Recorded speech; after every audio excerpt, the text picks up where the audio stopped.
Welcome back. Saving a life. Under the New Mexico Safe Haven for Infants Act, you can bring your baby up to 90 days old to any safe haven in the state. That's without fear of being criminally charged for child abandonment. Well, the goal, again, is to protect the safety of infants. We are joined this morning by the Chief Nursing Officer from Lovelace Women's Hospital, telling us more about this program. And we are joined by Brenda Hawley this morning. Good morning, Brenda. Good morning. It's great to have you with us. And Thank you. Again, this is so important for everybody to have some knowledge of out there, again, in light of some recent news events. And let's talk about what is a safe haven.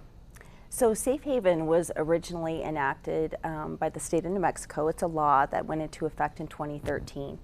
And the entire purpose of the law was really to protect the individuals that were dropping off the infant, who's 90 days or less, to any healthcare facility. So it would be any hospital, any law enforcement agency, or any fire station.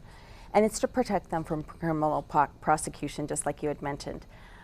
Really, I think what the purpose is to protect our infants. Sure. So we want to make sure that they're safe, that they're medically cared for, and Lovelace Health System is one of those organizations too, where we really want to make sure that that infant is safely cared for and protected. Yeah. Where does it go from there once the infant, once somebody, either in law enforcement or somebody, takes possession of the child? That's right. So whomever brings in the infant, that's 90 days or less, they can bring it into any healthcare facility, into any fire station or any of the police stations. And once they do, they need to find an employee. And when they find that employee, they've all been trained at Lovelace Health Systems to go through an entire process. So they have a packet of information. And what they'll do is they will ask the individual dropping off the infant for the biological father, mother name, the date of birth of the child, and if the child has any tribal affiliation. Okay. But they don't have to answer those questions. So that's really important too. They can choose not to.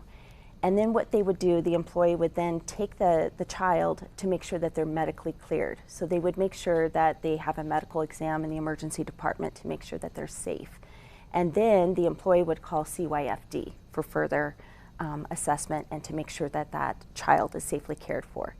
The other thing we also provide too is an entire list of resources for the individual that drops off the infant. Okay. So we've got adoption agencies, we've got community resources, they've got all kinds of things at their fingertips to help them out with this infant if they so desire. Yeah. And again, taking fear essentially out of the equation for somebody right. that they think they have no other options. There are viable options, and again, looking out for the health of the child at the end of the day, but also the health of the mother or the people involved. Correct? Absolutely. And we want to make sure, like you said, there is no fear associated with it. There's no criminal prosecution at all. It's just to make sure that that infant is safely cared for and placed in the right hands. Yeah. So for anybody looking online right now, say they want to find more information of either where those safe haven sites are, yes, or just even information about the law, where can they find that?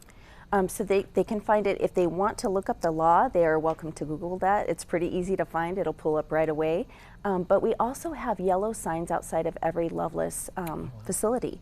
And so it's right by the emergency department. It's a yellow sign and it says Safe Haven on there so that they know it's a safe place to drop the child. Something to be on the lookout for. Yes. Brenda Hawley, thank you so much for joining us. Thank you for having me. Yep.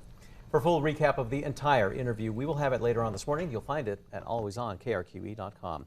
It is 7:53 on your Friday morning right now. Stay with us. Headlines and weather are after the break.